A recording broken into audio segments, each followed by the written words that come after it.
Hatha Yoga Nushasanam. Vamos ao assunto Yoga. Você sabe que a maior parte das coisas que nós ensinamos aqui tem o apoio escrito, porque algumas vezes algumas pessoas dizem: eu gostei muito da aula, eu queria ver se não há apostilas dessa aula.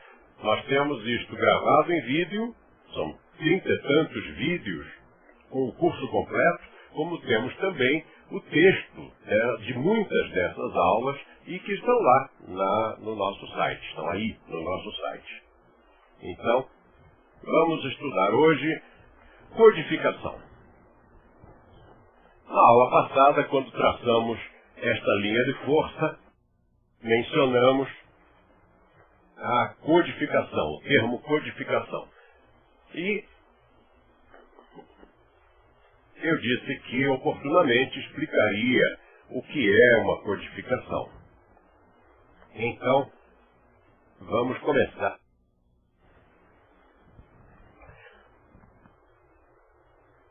Codificação é uma palavra que eu estou parando de usar, porque é muito engraçado como o brasileiro tem uma confusão neurológica, semântica,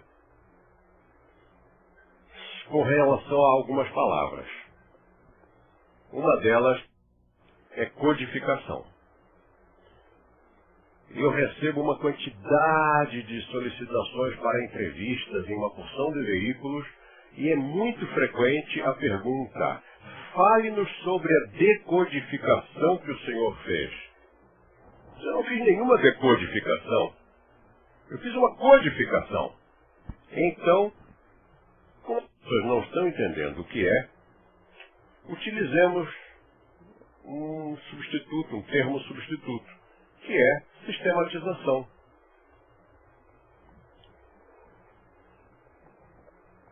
Pelo dicionário, codificação quase sinônimo de compilação. Logo, também não vejo motivo para que as pessoas fiquem tão impressionadas. O senhor fez a codificação mundial do Swastika Yoga. Meu filho, vai no dicionário. Codificação é uma compilação. O que eu fiz? Eu compilei coisas que já existem, que sempre existiram. Patanjali, a codificação do yoga clássico. O que ele fez? A mesma coisa. Ele compilou coisas que já existiam. Então, chamemos de compilação, sistematização.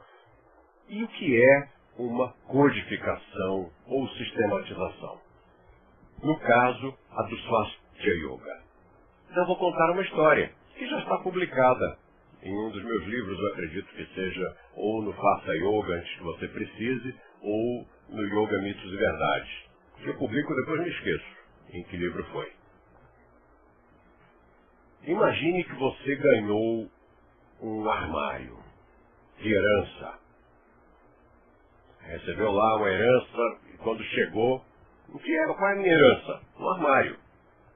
Aí você olha aquele armário lindo, aquela peça maravilhosa, de madeira maciça, antiquíssimo, uma obra de arte, deve valer uma fortuna. Aquilo ali é um tesouro. Então você leva para casa, coloca num lugar protegido e todos os dias você admira aquilo ali, limpa, olha, estuda. E de tanto você polir, limpar, cuidar, um dia você descobre que há um painel que está meio solto e na verdade era uma gaveta. Ao abrir a gaveta, você nota que dentro dessa gaveta há uma quantidade de coisas. Há um patrimônio cultural e arqueológico ali dentro. Há pergaminhos muito antigos, há ferramentas daquela época, há sinetes, e há esculturas, estatuetas. Os pergaminhos explicam sobre as estatuetas e ensinam a usar as ferramentas. Só que aquilo está tudo embaralhado, misturado, sujo, com pó. Então você limpa e arruma. Pergaminhos aqui, ferramentas ali, estatuetas aqui, alfinetes a colar. E fecha outra vez a gaveta, cuidadosamente. O que você fez? Você retirou alguma coisa daquele patrimônio? Não. Você acrescentou alguma coisa de fora, contemporânea, coisa ali dentro? Não. Você não modificou, não alterou, não acrescentou, não suprimiu. Você apenas organizou. Isto é uma codificação. Isto é uma sistematização. Isto foi o que nós fizemos com o yoga antigo, o yoga pré-clássico. Compreendemos, então, que é uma codificação, não é nada de extraordinário, não é nada do arco da velha. É apenas uma organização. Para isso, só precisa ter vontade e tempo. Tempo eu tinha, era muito jovem, vontade eu tinha e tenho, assim como você. Nós todos temos uma vontade férrea, uma gana, uma fibra de ir lá atrás, resgatar e trazer para os nossos dias o yoga. É, para que continue sendo, para que aquela linha sucessória que eu ensinei na aula passada não morra geração, mas prosseguir por muitos séculos, por muitos milênios, para que a tradição da humanidade não se perca.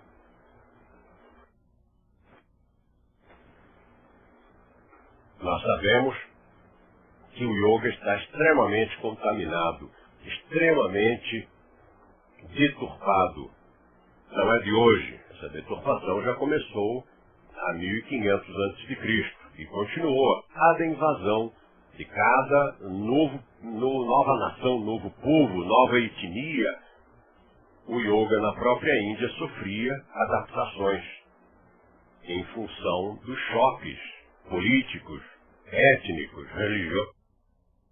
E assim foi até nós trouxemos o yoga para o Ocidente, e aí então foi o golpe de misericórdia, porque quando o cristianismo resolve interpretar o hinduísmo, é um desastre. Hoje nós temos, quando nós queremos falar de yoga verdadeiro, eu sinto uma barreira praticamente intransponível com o interlocutor. E sinto que, para poder falar de yoga de fato, para poder ensinar yoga de verdade, nós temos que suprimir a palavra yoga. Tem que ser assim. Eu vou falar com você sobre um assunto. Ah, qual o nome desse assunto? Não, nome não. Não ponha nenhum rótulo. Porque se você puser esse rótulo, a partir daí você vai usar informações contaminadas lá da sua caixa preta. E aí tudo que eu disser vai passar por aquele filtro interpretativo e vai sair outra coisa. Então, não tem nome. É uma cultura, é uma filosofia, é um ensinamento de técnicas que aprimoram o indivíduo e o alavancam em direção à evolução interior e ao autoconhecimento. Tais técnicas não têm nenhum misticismo. Não são técnicas espirituais, conquanto espiritualizem. Mas nós não usamos essa palavra, justamente para evitar confusões. As técnicas aprimoram o indivíduo, aumentando muito o seu potencial de vitalidade e aumentando a expectativa de vida, não porque seja esse o objetivo, de forma alguma, mas porque nós precisamos deste superávit de energia para alcançar aquilo que nós queremos. Nós precisamos de uma energia a mais, de um plus de energia, que nós não estejamos apenas vivendo, apenas mantendo o nosso conjunto biológico e psíquico, mas que haja tanta energia a mais que ela transborde, que ela exceda, que ela espalhe, e essa energia a mais tornará o indivíduo um paranormal, alguém que está além da normalidade. Com isso nós vamos conseguir tais estados de consciência expandida, a hiperconsciência, que conduz ao autoconhecimento. E como isso precisa de tempo, não é de uma hora para outra. Vai haver todo um processo de alquimia, de transmutação biológica, neurológica, endócrina, psíquica. Então precisa de tempo. Por isso o yoga já previu e nos deu uma expectativa de vida maior, para dar tempo de chegar lá. Eu falei yoga. Agora, espero que como a explicação foi dada primeiro e a yoga depois, que você tenha entendido o que é yoga. Yoga não é aquela caricatura que a mídia nos transmite a todo momento. Yoga não é aquela imagem que você tinha do yoga antes de conhecer o Swastika.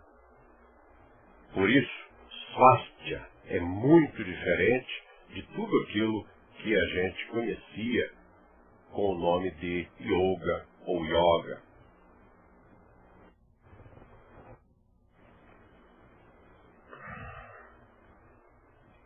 Agora, a aula de hoje, na verdade, vai ser sobre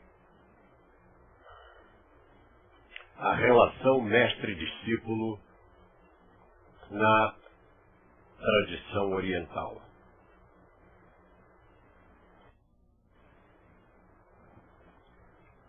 Você tem a impressão de que os ventiladores estavam interferindo no som, estavam? Então, pergunto aos responsáveis por manter a sala em condições. Por que estavam ligados os 10 ventiladores se temos um ar-condicionado potentíssimo?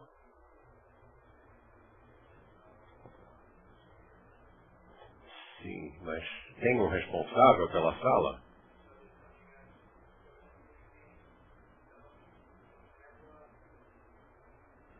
Mas isso tudo o responsável pela sala tem que ver antes da chegada da própria câmera e muito antes da minha chegada.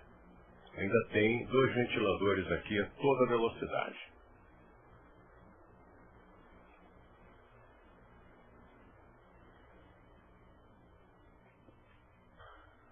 Ah, outra coisa. O pessoal telefonou para avisar que estava com a recepção ruim do som? Não. Não, Charles. Bom, mas de qualquer maneira, eu acho que a recepção agora vai ser bem melhor, porque eu nem estava percebendo, mas quando a gente para com os ventiladores, realmente é o silêncio na sala. Então, por favor, pessoal da transmissão e também o pessoal da escola, que é responsável pela sala, evite que isso aconteça, né? É preciso que vocês estejam atentos. Senão, olha, o mundo inteiro está sabendo que falhou. Pelo menos uns 10 países ficaram sabendo que a gente teve que chamar a atenção para esse fato. Então, a relação mestre-discípulo na tradição oriental. Como é a relação mestre-discípulo? No Ocidente, quando nós falamos a palavra mestre, isso dá uma confusão infernal. E eu acho que a confusão é muito maior nos países em que a palavra master do inglês é traduzida como mestre. Porque em textos que provieram da Inglaterra, o termo master pode significar tanto mestre quanto amo. E aqui talvez esteja a raiz da confusão. Lá no Brasil, mestre é mestre-escola, professor de escola primária, aquele que alfabetiza as crianças. Por isso, nós tínhamos o Dia do Mestre, que depois, com o passar das décadas, acabou se transformando na opinião pública em Dia do Professor. Mas eu me lembro, quando eu era criança, que sempre se comemorava o Dia do Mestre, dia 15 de outubro. E este termo, mestre, em sânscrito,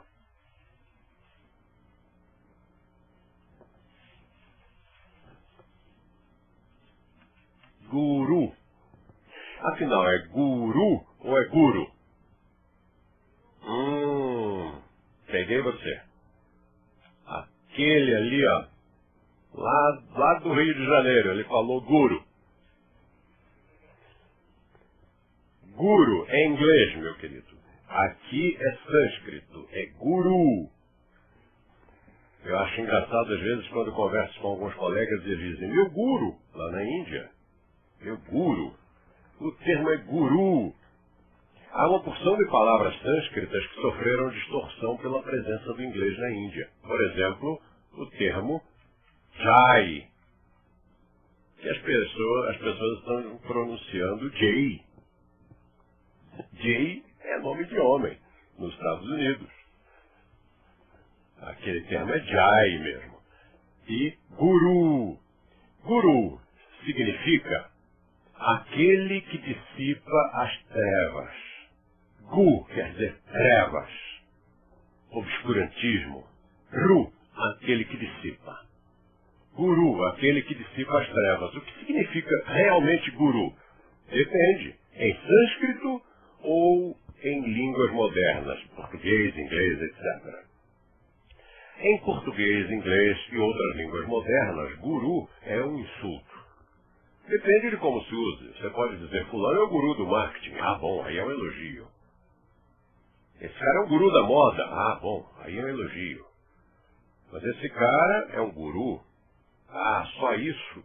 Aí é ultrajante. Porque a intenção foi outra.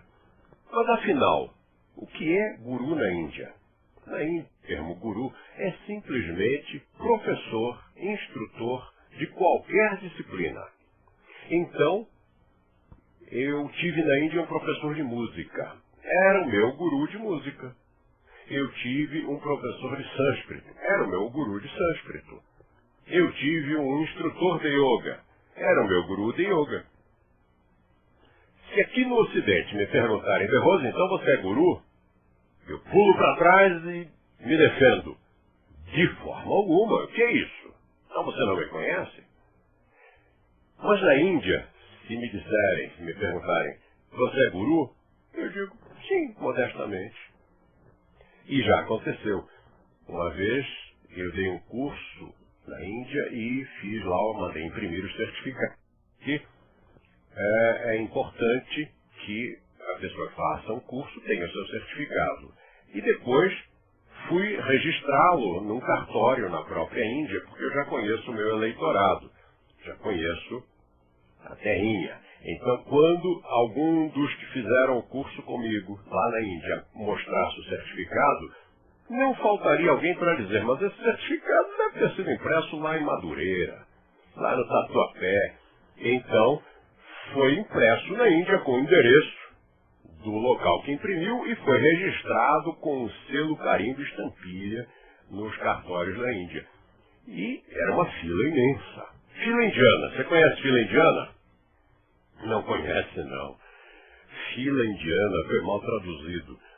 Aquele termo do inglês era Indian, que significa também indígena. Fila que nós traduzimos como indiana é fila indígena, em que um índio atrás do outro pisa exatamente onde o índio da frente pisou, para não deixar tantas marcas, e vai um atrás do outro. Fila indiana da Índia é assim, todo mundo junto, embolado, se acotovelando. E lá cheguei ao cartório, aquela fila indiana, e eu disse, ó céus. Dei a volta e fui só perguntar, só fui pedir informações. Eu quero saber se é aqui, se eu tenho que entrar nesta fila indiana, ou se eu posso ir em outro local, ou esperar, enfim. O funcionário público que olhou os documentos, olhou à frente, leu tudo, virou atrás, não tinha nada atrás, olhou na frente outra vez, virou atrás outra vez, e finalmente perguntou, quem é professor Deros? Ele, sou eu. Oh, você é o guru? Ele, sim. Ah, então não precisa de fila, passa à frente. Olha só que interessante. Primeiro, isto quer dizer uma coisa muito simples, só quer dizer que é instrutor. Instrutor ou professor de qualquer coisa. de música, de inglês, de sânscrito, de Vedanta, de yoga, professor primário, qualquer tipo de professor. Mas, por outro lado, o professor na Índia é reverenciado, como deveria ser também no Brasil e em todos os outros países do mundo. Afinal, não é ele que detém o conhecimento, e conhecimento não vale mais que o dinheiro.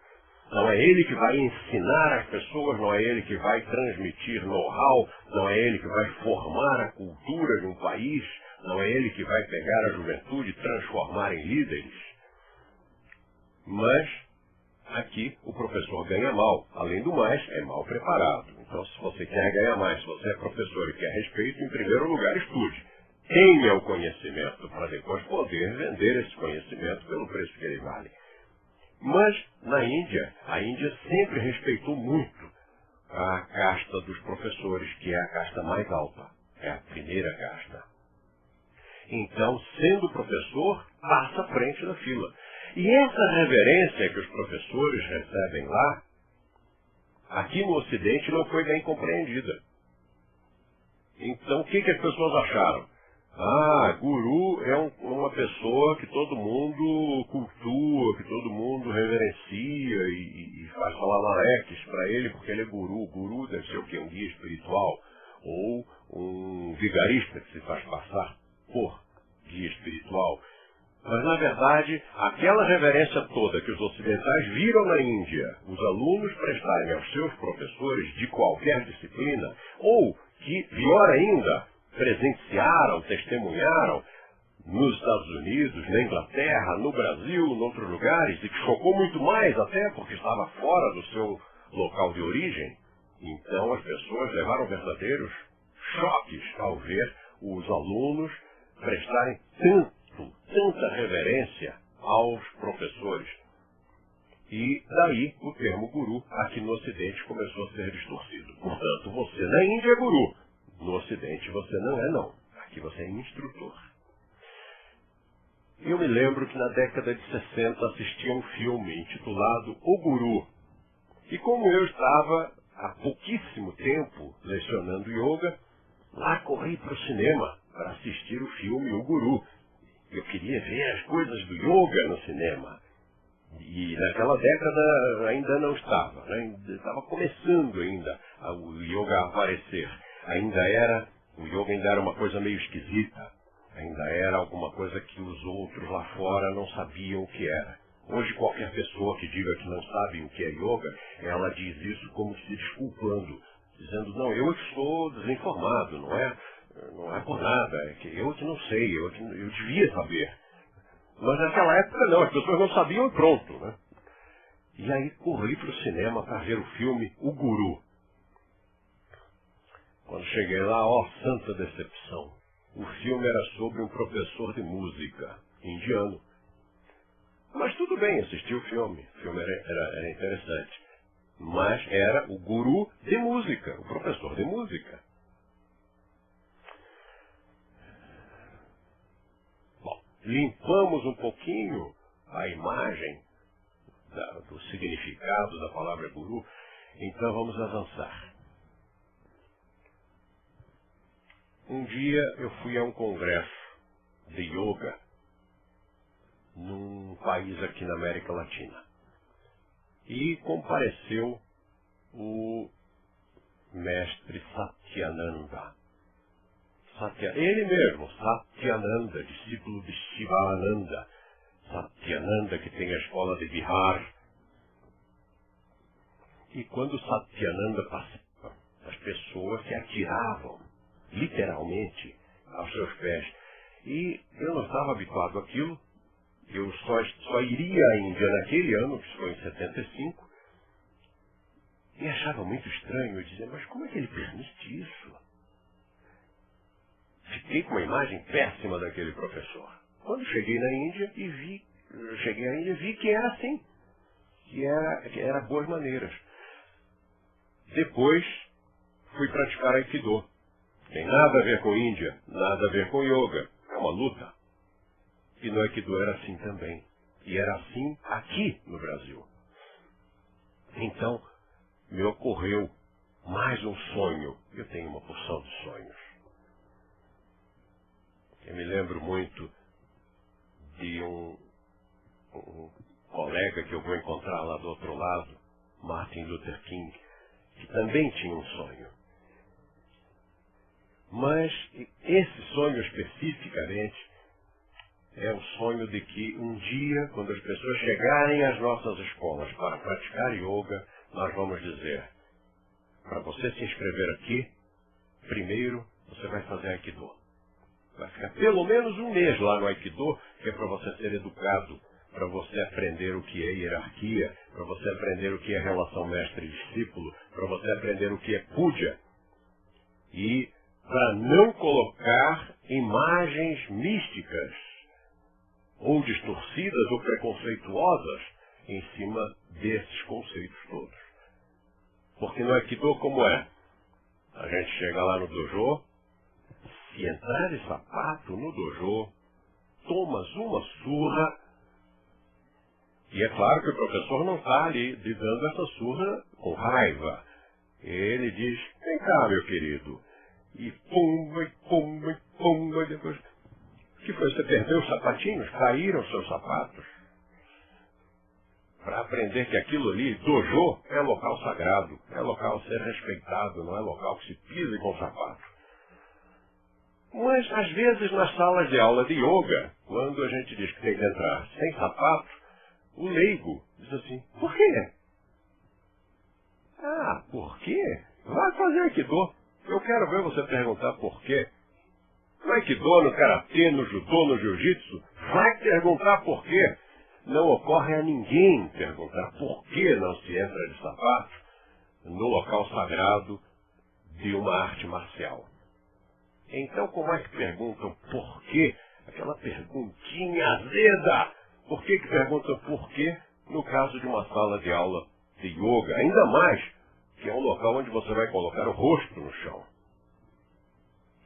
E aí, a gente entra no dojo sem sapato, cumprimenta o local, depois vai lá no chão, joelhos e cabeça no chão, e cumprimenta o mestre, cumprimenta o codificador que elaborou o sistema, depois cumprimenta-se o colega na hora do combate. São exatamente as quatro partes de puja que nós temos aqui: ao local, ao instrutor, ao mestre do instrutor e a Shiva. Então um dia eu vou realizar este sonho. Quer praticar yoga? Vai fazer judô, jiu-jitsu, karatê, aikido, depois volta. Quando voltar, chegar aqui educadinho, aí sim, aí a gente vai falar sobre yoga. E na Índia? Como é que ocorre a relação mestre-discípulo? Vou contar a relação numa escola tradicional, porque hoje você encontra na Índia uma variedade muito grande, tanto de mosteiros quanto de escolas, tanto de yoga quanto de Vedanta, de Samkhya, Samkhya muito poucas, mas ainda encontra, e de outras coisas mil. Então, tradicionalmente, como é que isso funcionava e funciona ainda em algumas escolas da Índia?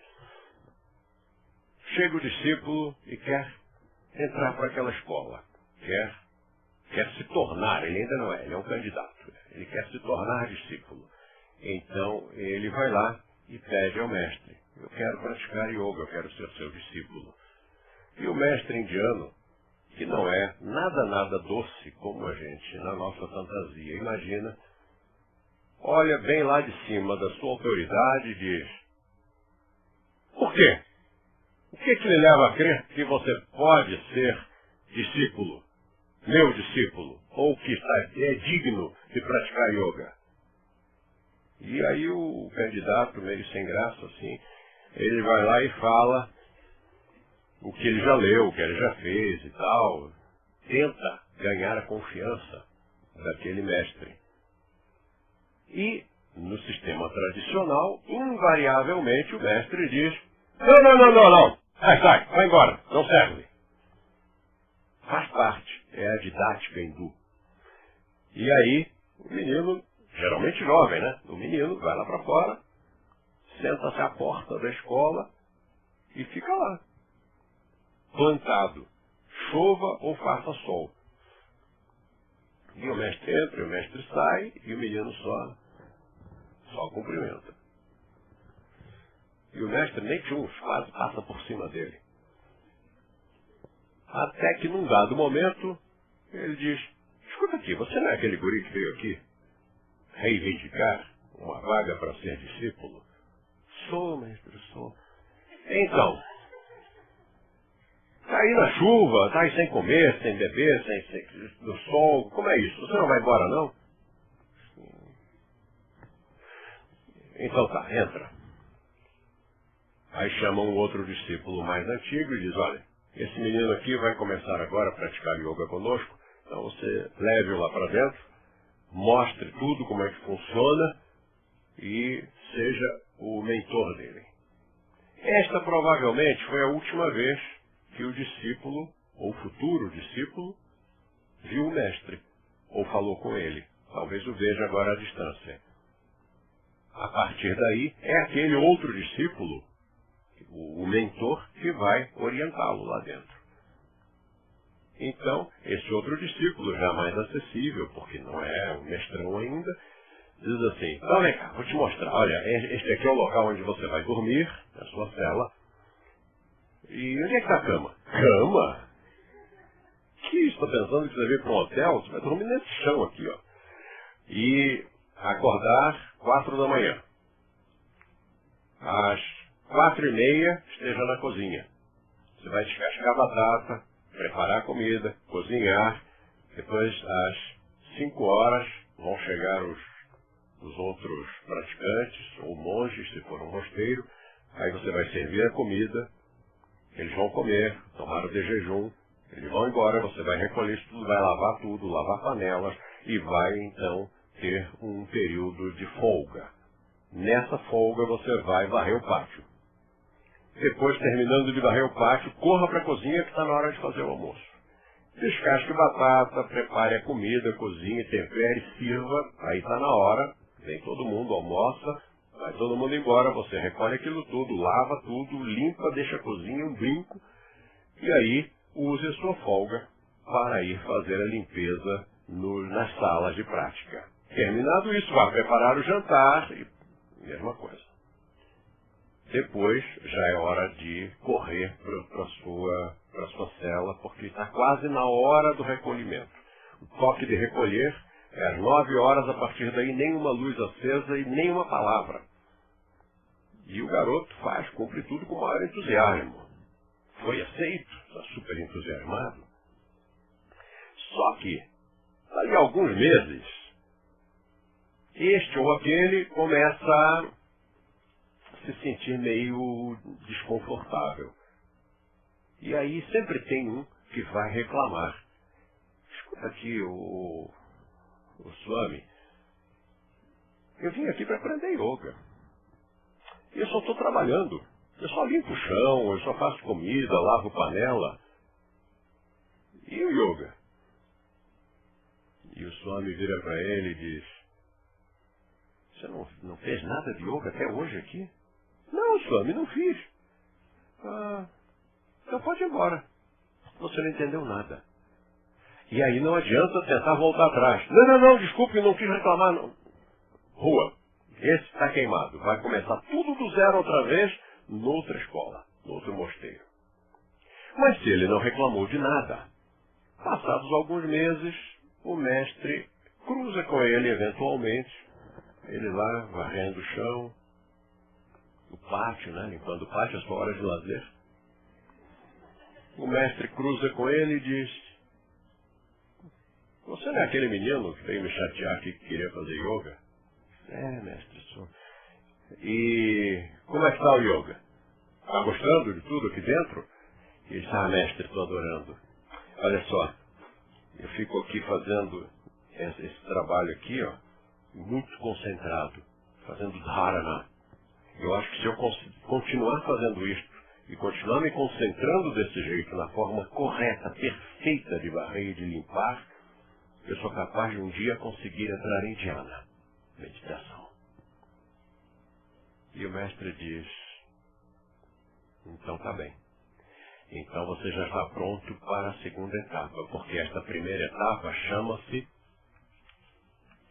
Guru Seva.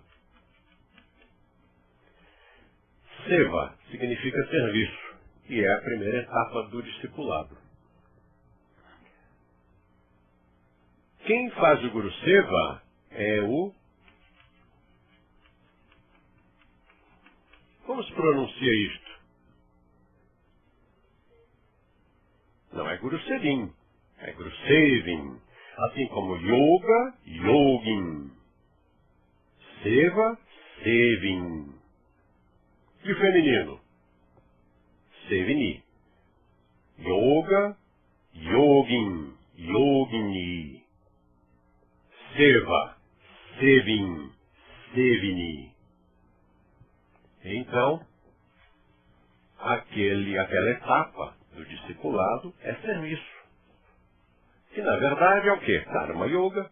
Quando você faz Guru Seva, você na verdade está praticando yoga, está praticando Karma Yoga. Eu e o Joris temos uma foto muito interessante de uma prática de Karma Yoga que nós fizemos na escola do Yogendra, do mestre Yogendra lá em Bombay. Hoje se chama Mumbai, essa cidade. Em 1980, nós fomos fazer um curso lá e no programa tinha lá uma série de coisas e tinha um horário que era Karma Yoga.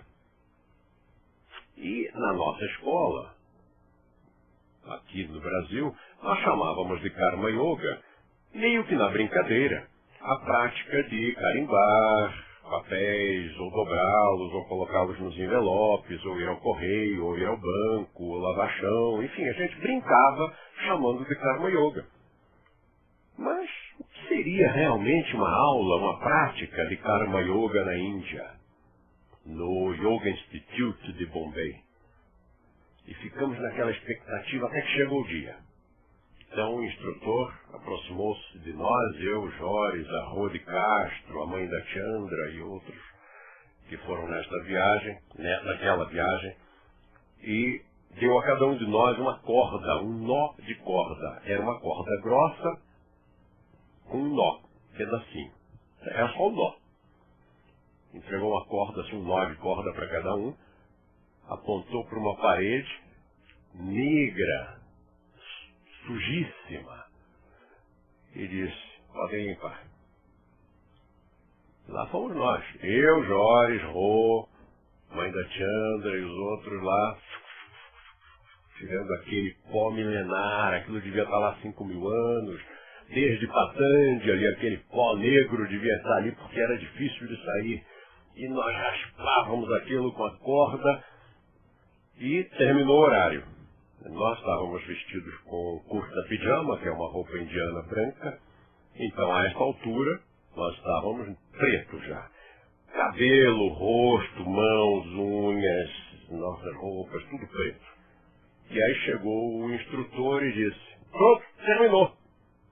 E o que nós dissemos nessa hora? Ai, graças a Deus. Não, nós todos dissemos: espera só um pouquinho, só falta pedaço, a gente já vai terminar. Nós estávamos no maior embalo, nós estávamos envolvidos, nós estávamos comprometidos com aquilo ali, nós não estávamos chateados de estar limpando o muro. Afinal, nós somos instrutores de yoga, donos de escolas. Não, que barato, que coisa maravilhosa, que experiência de vida, que terapia braçal aqui. E na hora que a gente disse: só mais um pouquinho, instrutor, só mais um pouquinho aqui para a gente terminar a nossa limpeza, ele disse: não precisa. Hoje vai chover, vai ficar tudo igual. Ou seja, aquilo não era uma sujeira milenar, era uma sujeira diária, porque era muita poluição, muita poluição lá em Bombay, em Mumbai, e muita chuva também no período de chuvas. Então aquilo vai impregnando na parede. Cada turma que chega lá ele manda limpar. Mas não é para nada, é só para fazer Karma Yoga mesmo, ou seja, para trabalhar sem objetivo de vantagens pessoais, de dinheiro, lucro, essas coisas. Isso me lembra um mestre chamado Guru Jeff, que agarrava os discípulos e mandava que eles cavassem. Isso era no leste europeu, muito frio a terra, congelada, aquilo parecia rocha. E ele mandava que cavassem. E ficavam lá os discípulos cavando, com picaretas e pás, aquela terra dura, congelada. Quando terminavam de fazer os buracos lá como ele havia mandado, pronto, mestre, já está pronto.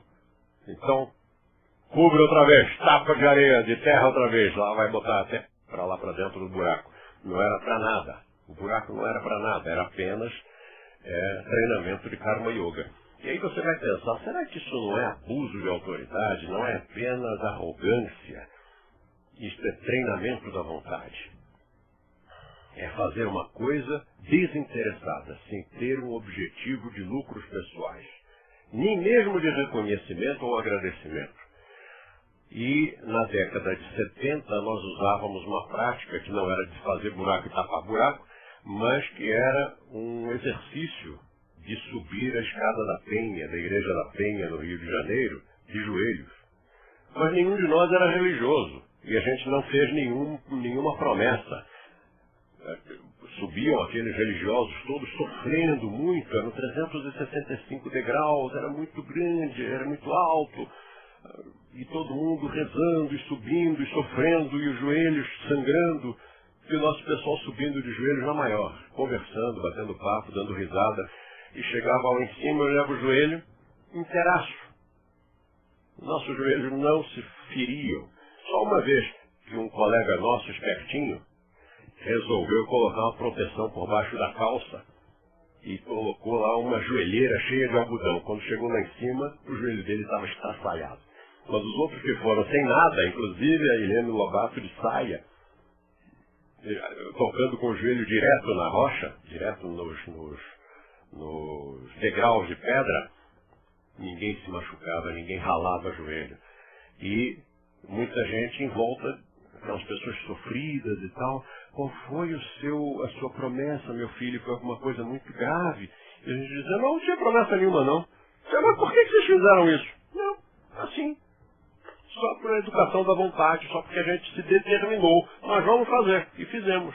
A ideia era essa, era tomar uma decisão e fazer uma determinada coisa sem visar a benefícios pessoais, nem vantagens, nem agradecimentos, e muito menos a troca de benefícios lá, aquela negociação com o santo.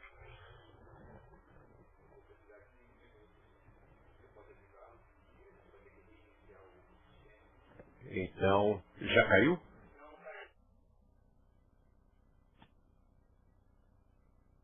O Charles está pedindo para vocês aguardarem, porque ele vai ter que reiniciar o sistema, porque ele descobriu um defeito, está dando um travamento na transmissão. Ele vai fazer uma interrupçãozinha, vai reiniciar o sistema e nós continuamos. 5 minutos, não saia daí. Assista os comerciais durante esse intervalo.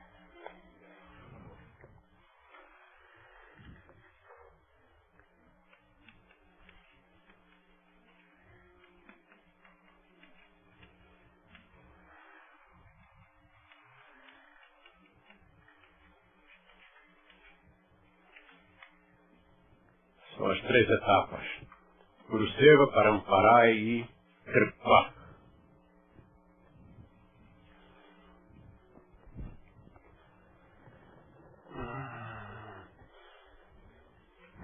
Estava chovendo muito lá fora?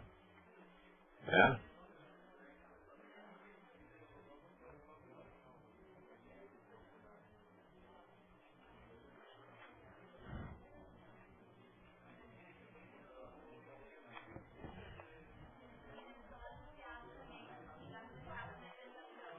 Olha que legal.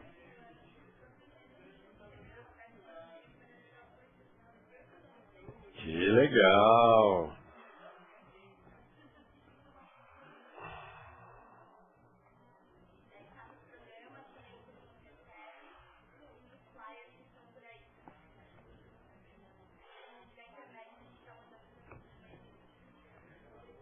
Muito bacana. Vamos divulgar daqui a pouquinho.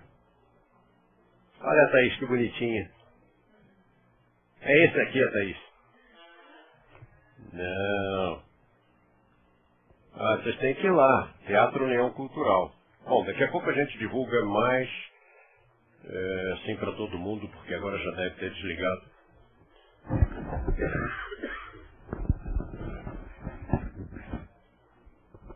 Então, como foi o festival? Uau! O melhor de todos, né? Que coisa impressionante.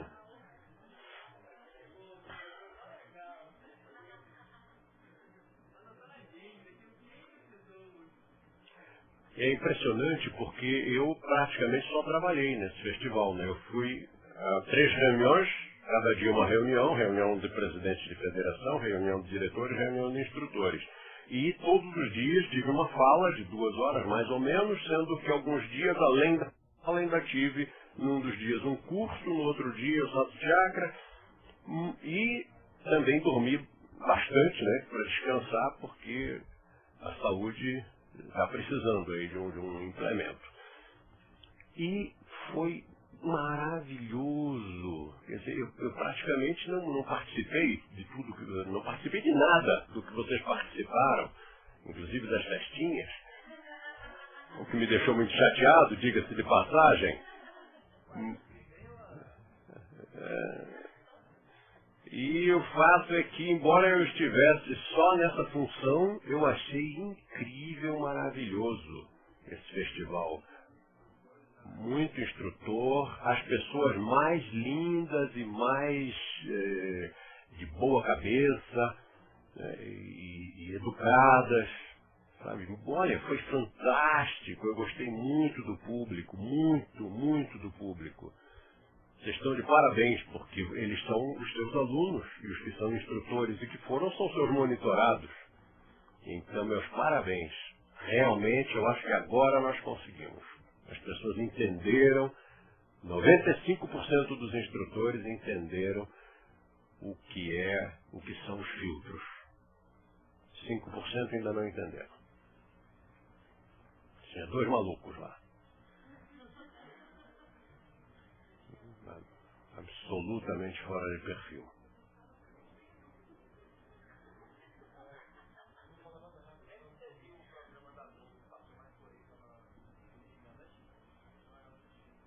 Estava bom?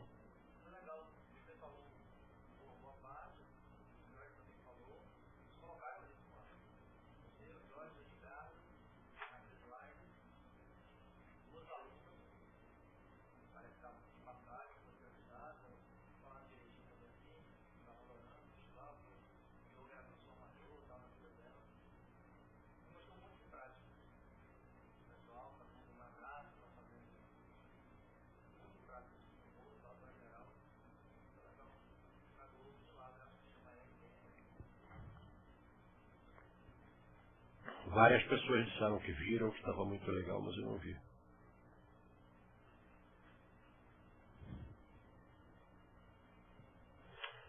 Ficaram me devendo as festinhas, hein?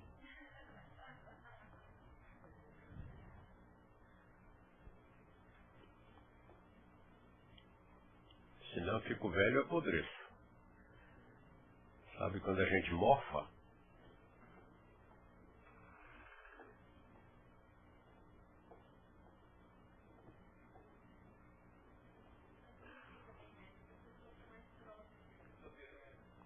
Tá ok? As pessoas são mais queridas, né? Mais íntimas. Virou família mesmo. Isso é fantástico. A sensação... Nós estávamos falando aqui no intervalo, estávamos falando do festival que foi agora, o Festival Internacional de Yoga, que ocorreu em Florianópolis neste fim de semana, e o pessoal que foi, praticamente toda essa turminha que foi lá, como foi bom realmente. E agora o último comentário é de que a gente já sente que as pessoas estão integradas mesmo como uma família, são pessoas muito queridas, muito íntimas. Foi uma experiência muito boa. Também no intervalo eu recebi aqui uma boa notícia, que é a peça Cordão Umbilical do Mário Prata, com a direção do Beto Silveira, e da qual participa a nossa querida Thaís Lopes, que foi mostrada aqui na aula passada como capa da revista Época. Aquela matéria, Você é Normal? E então, eu queria que todo mundo fosse lá, olha. É de 20 de maio a 3 de julho de 2005, sexta, sábado, domingo, Rua Coronel Oscar Porto, 208, no Paraíso. Participe, a peça tem o nosso patrocínio, nosso apoio cultural. Muito bem. Então nós estávamos aqui explicando sobre Guruceva e o discípulo estava sendo interpelado e disse ao mestre que estava muito bem, estava adorando aquela prática de yoga que ele estava fazendo ali, de karma yoga, limpando o chão, varrendo, concentrando-se. E o mestre, nessas ocasiões, costuma dizer: então, muito bem, você entendeu o que é realmente a proposta do yoga, do Guruceva, do karma yoga, e venha hoje à noite aos meus aposentos, iniciá-lo no Parampara. E aí, 20 horas, não se atrase. 20 horas, o garotão está lá. Toque, toque, toque. Aí o mestre abre a porta e diz: o que você está fazendo aqui? Seu mestre, você mandou chegar às 20 horas, são 20 horas. Ah, então tá bom, pode entrar. Senta. Não, mas não é bem assim, é: senta aí. E aí o garoto senta, não, sabe aquela ordem? E ele rápido, senta ali rapidinho. E aí o mestre começa a contar os copos, serve um chazinho, um chai. Um chai, é uma boa ideia, obrigado. E contam as anedotas, mostram as fotos. Só que ele, quando vai pegar as fotos, ele dá uma cabeçada. Quando ele serve o chá, ele derrama o chá. Conta as anedotas, sem graça nenhuma. O discípulo até dá uma risadinha assim para agradar, mas não tem graça aquilo ali. Conta os casos e tal, umas coisas assim, que o menino não sabe para que ele falou. E uma porção de atos falhos que ele observa, e outras coisas sem a menor conexão com coisa alguma. E até que o mestre olha e diz: está na hora de recolher. Rápido, rápido, rápido, para não se atrasar. E o menino, não foi hoje ainda. Amanhã, mesma hora aqui. No dia seguinte, 20 horas, chega lá outra vez o aspirante. Pronto, mestre, estou aqui. Muito bem. E começa todo aquele ritual outra vez. E mostra um recorte de jornal, mostra um livro velho desmantelando-se, conta uma história comprida, que não tem nenhuma relação com o yoga, aparentemente. Tropeça não sei onde, dá uma cabeçada, derrama não sei o quê, e de novo, está na hora. Vai rápido. E o menino, de novo, não foi hoje. Terceira noite, quarta, quinta, e sempre variam as coisas, mas a mise-en-scène é mais ou menos a mesma. Uma porção de coisas que não tem nada a ver com o conceito estereotipado de yoga na cabeça daquele discípulo. E aí, um dia, passados alguns meses dessa coisa, um dia o menino diz: ó mestre, você disse que ia me transmitir o Parampara, o conhecimento. Eu vim aqui para receber a iniciação, estou vindo todas as noites. E você não transmite? Pode ser hoje. E o mestre olha com perplexidade e diz: o quê? Então você não recebeu o Parampara? Você não entendeu nada? Pode ir embora. De novo, não adianta voltar atrás. Não, entendi. Não, pode ir embora. Vai começar tudo do zero no outro mosteiro, sentadinho na chuva e no sol, pedindo para entrar, talvez sendo aceito, talvez não. Mas sempre tem aquele que não reclamou de nada. E um dia o próprio mestre pergunta para ele: escuta aqui, um dia eu vi você varrendo o chão. perguntei se você estava satisfeito com a prática de yoga e você me disse que sim, estava concentrado ali fazendo dharana, fazendo seu karma yoga e que você achava que ia entrar em meditação se continuasse assim por algum tempo. Aí eu te convidei para receber a iniciação no Parampara, no conhecimento transmitido por mim nos meus aposentos. E trouxe você aqui e falei um monte de coisas que não eram estereotipadas, que não eram o que você queria ouvir. E você nunca reclamou. Você nunca disse, então, como é? E o ensinamento? Como foi isso na sua cabeça? E o garoto diz, mas mestre, eu aprendi yoga desde que eu entrei nessa escola e recebi o Parampara desde a primeira noite que eu vim aqui aos seus aposentos. Eu percebi que quando você derramou o chai, estava querendo me dizer que se a minha xícara já estiver cheia, não cabe mais nada. Eu tenho que esvaziar a minha cabeça para receber o conhecimento. Senão não cabe, derrama, transborda. E que eu sou a xícara. E que o chai é o conhecimento. E quando você me mostrou aquelas fotos antigas e amarelentas, você estava querendo me mostrar a importância do registro histórico das coisas que acontecem para que a tradição do yoga não se perca. E quando você tropeçou, deu uma cabeçada, cometeu uma série de falhas, estava querendo me mostrar que o instrutor, que o mestre é uma pessoa, é humana e erra. E que a gente não pode achar que ele não erra. Mas, por outro lado, que, apesar dos erros, tem uma experiência para transmitir. E aquelas anedotas que você contou, eu achei engraçadas sim. E eu achei que ali tinha uma parábola que eu deveria aplicar na minha vida. Algumas delas eu percebi onde, outras eu não percebi, mas eu guardei. Porque quando acontecer aquela situação comigo, quando aquela anedota for a minha experiência, for a minha vida, eu vou me lembrar de todas as suas palavras, de toda a sua orientação. Então, sim, eu estou recebendo Parampara desde a primeira noite.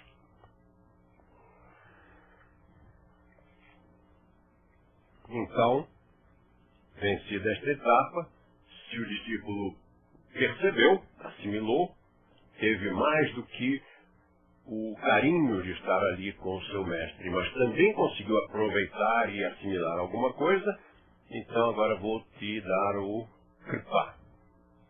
O Kripa é a parte final. Então, Guru Seva é serviço. Karma Yoga.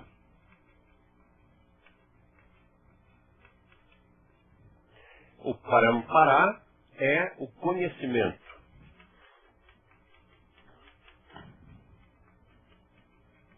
Que você recebe por via oral. É a transmissão. Parampara literalmente significa um depois do outro, porque é a transmissão oral. É quando não é um livro que está transmitindo, mas é uma pessoa viva que está dizendo para você, então o texto tem um outro significado porque é acompanhado do tom da voz, é acompanhado do olhar, é acompanhado da gesticulação e modifica-se conforme o feedback que você, o discípulo, estiver dando. Então, o Parampara é a transmissão oral do conhecimento. O conhecimento tem que chegar antes da força, assim como o serviço, o desenvolvimento, o cultivo da humildade tem que vir antes do conhecimento. Então, cultivo da humildade, noção de serviço, conhecimento e só depois a força. Então é a transmissão da força. E essa transmissão da força é feita através do toque, que é chamado de Kripa, ou Kripa Guru. Existem vários tipos de Kripa. O Adi Kripa, o Maha Kripa e outros. Quando Adi não tem nenhuma vogal depois dele, a letra utilizada é a letra I. Então, Adi Kripa. Mas, se eu dissesse Adi Ashtanga Sadhana, seria com Y. Na aula em que nós vamos ensinar a escrita do sânscrito, isso vai ser explicado. E o Maha Kripa.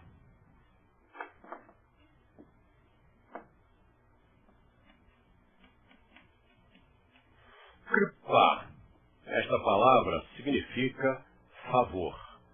Então um dia eu estava no Sivananda Ashram, em Rishikesh, nos Himalaias. Os dois, confessa aí. Esse tal de Samadhi, isso é esquizofrenia. Isso não existe. E o mestre, que não era intelectual, não respondeu nem sim nem não. Como, aliás, os mestres indianos fazem. Eles não justificam, não explicam. É assim. Se você entendeu bem, se não entendeu, azar o seu. E aí ele não explicou, não argumentou, não justificou.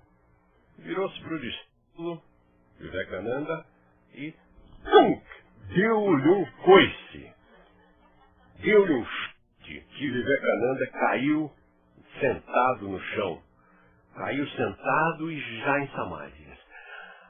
Então existe. Foi a expressão de Vivekananda depois de levar o coice do Ramakrishna. E as pessoas que viram de longe aquela situação dividiram-se em duas opiniões. Uns dizem, o Ramakrishna perdeu mesmo a paciência, viu? Já era muito, o cara enchia muito a paciência do mestre, e o mestre deu-lhe um chute como já devia ter dado antes. E outros dizem, não, aquilo foi o Kripa. Afinal, a partir dali, o Vivekananda tornou-se um mestre também. A partir dali, Vivekananda passou a saber e vivenciar o Samadhi.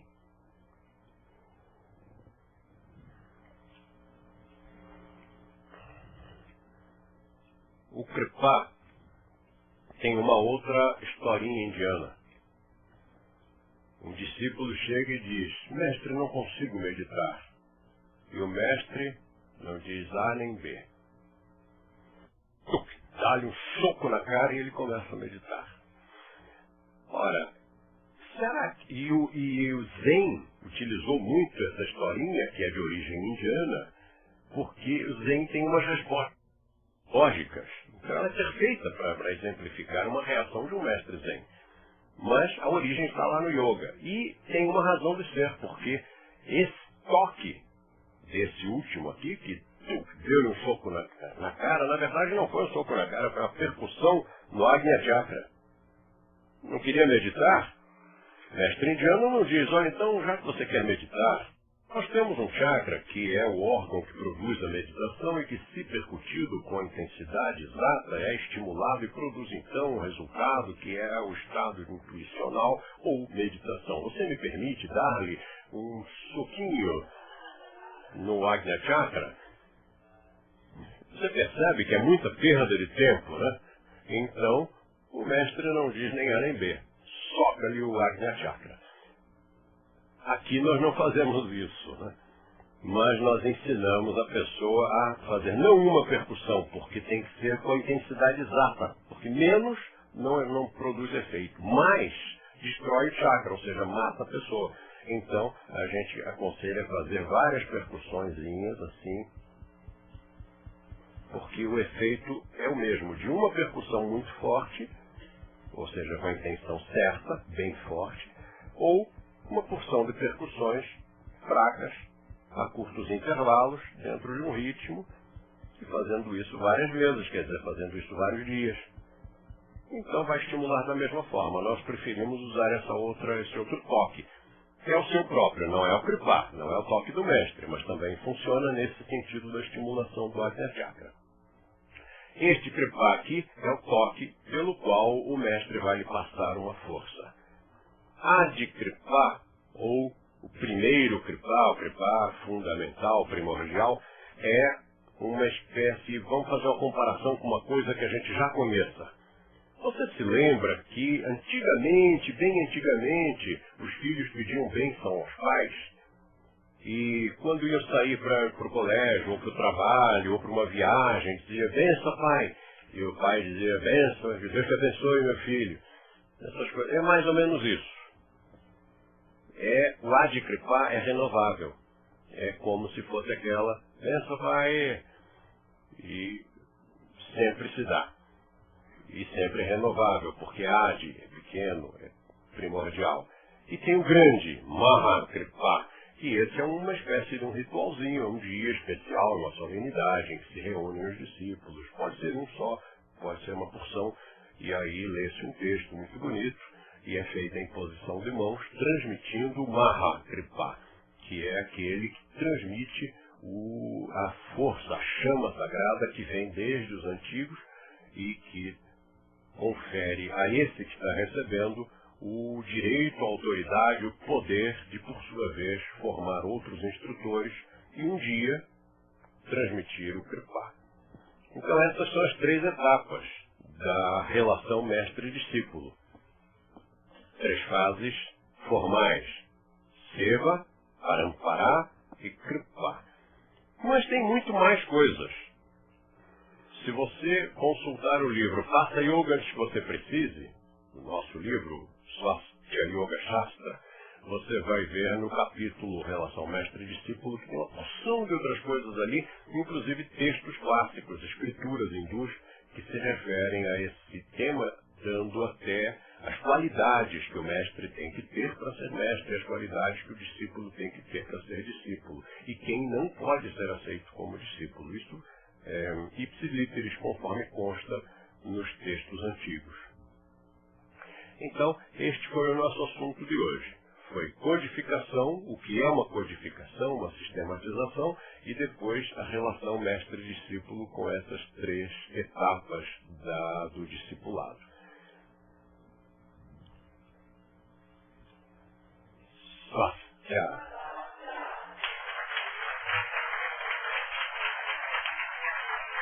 Agora nós vamos ter uma entrevista. Primeiro vamos ter uns avisos. É aviso antes ou entrevista antes? Aviso antes, né?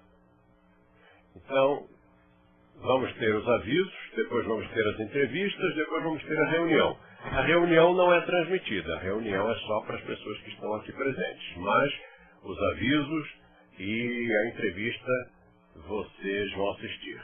Então, o que é primeiro? É aviso ou entrevista? Primeira entrevista.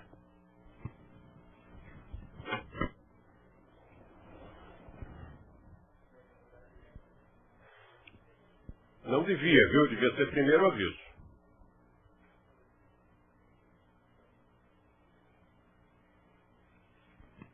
Bom, pedido do mestre, primeiros avisos. Primeiro aviso que as provas para instrutor de Swastika Yoga, para quem está prestando exame, na Fiesp, nos dias 27 e 28, essa sexta e sábado. Então, faça sua inscrição com desconto só até o dia 26 de maio, depois disso acabou o desconto. E depois, segundo aviso, o curso Abertura do Agnya Chakra, Iniciação ao Tantra Tiana com o mestre De Rose, no dia 18 de junho, somente para instrutores, também lá na Fiesp, imperdível esse curso. Inscrições abertas para o 7º Festival Internacional de Yoga de São Paulo, com valores exclusivos, com 50% de desconto. Bom, o que mais aqui? Informações também somente na Fiesp, pelo telefone 5042-0259. Inscreva-se já. E valorize, porque a instrutora que lhes fala é a gatinha que estava na capa da revista Época, de cabeça para baixo, dizendo: você é normal. Pois é. Eu fico tímida, mestre. Então, mais um último curso, que também é muito interessante. Esse vai ser na Unidade Jardins, curso com mestre De Rose, relação mestre e discípulo. Com participação especial da instrutora Vanessa de Holanda, dia 4 de junho, às 15 horas, na unidade. Esse curso é aberto para os alunos de Swastika Yoga também, tá? Alunos e instrutores. As inscrições com desconto vão até o dia 31 de maio só, tá bom? Só esses avisos. Lógico, não esqueci de assistir a minha peça, que é minha. O Corredor Umbilical, dia 3 de julho, no Teatro da União Cultural. Aproveitei, né, mestre? Claro! Então, hoje eu estou aqui com 2 instrutores que vieram da Unidade do Porto de Portugal. E eles estão fazendo estágio aqui na Jaú, porque eles vão abrir uma unidade no norte da Espanha, não é isso? A Joana e o Antônio. Joana, onde é que é essa unidade? Surastram, na cidade do norte de Espanha, São Sebastião. São Sebastião, no norte da Espanha, já difundindo o Swastika para toda essa região. E vocês acabaram de voltar do Festioga, como é que foi? Agora eu deixo o Antônio responder. Senão... Foi muito bom, foi ainda muito melhor do que lá em Portugal, porque o festival é bastante maior pode usar seu microfone, eles têm microfone também, então... O festival aqui é bastante maior e então torna-se ainda mais interessante. E eu gostei bastante de lá ir. Por mim ficava mais alguns dias. Que bom. E como que é essa vivência de estar aqui nos Jardins, em contato direto com o mestre? Porque eu imagino que as pessoas que estão lá fora, assim, sentem muita falta disso. Que aqui a gente tem a oportunidade de estar ao vivo, toda hora, certinho, tocando, pode abraçar o mestre, estar bem próximo. E como é isso para vocês, passar esse tempo todo aqui? Para mim, acho que para todos os portugueses é espetacular, porque nós lá estamos mais longe, menos vezes com o mestre, e acabamos às vezes até por valorizar mais. Temos menos, então valorizamos mais, mas ter assim um contacto em primeira mão e então tanto tempo seguido é mesmo bom. Que bom. E, enfim, vocês já têm programado mais ou menos a data que vocês vão abrir? Já tem alguma coisa mais certa? O que vocês podem dizer pra gente? Não temos ainda uma data certa, mas vamos começar a trabalhar no projeto assim que voltarmos para tentar no próximo, sei lá, inverno de Portugal que alguma coisa realmente já esteja feita. Bom, parabéns para vocês por tomar essa iniciativa. E conta um pouquinho pra gente como que veio essa ideia de se tornar instrutor. Vocês faziam alguma outra coisa da vida antes? O que fez, o que chamou a atenção para vocês falarem, não, quero ser instrutor de yoga? O que mudou? O que deu o clique? Eu estudava outros cursos na faculdade e dava aulas de outra coisa. E entretanto conheci o yoga lá em Portugal, e conheci o mestre, o Swasti, adorei e acabei por me tornar instrutor. E você? Eu também estudava, fiz um outro curso e ao mesmo tempo praticava. Então fui praticando muitos anos até que cheguei ao fim dos 2 cursos. Fiz a formação e terminei o outro curso também na faculdade. E cheguei ao fim, comecei a ver qual das 2 profissões eu queria e realmente decidi ser instrutora, que é bem melhor. No meu caso, acho que foi uma boa opção. Legal, legal. Então, parabéns para vocês por estarem abrindo essa unidade, por terem se tornado instrutores, que com certeza é a profissão do futuro. E você tem algum recado para dar para o pessoal todo que está assistindo? Alguma coisa que vocês queiram dizer? Podemos cumprimentar toda a gente que está acordada a esta hora em Portugal a assistir, lá no Porto, em Lisboa, em Guimarães, em Braga, toda a gente. Então, tá bom. É isso aí. Um beijo para todo mundo que está em casa.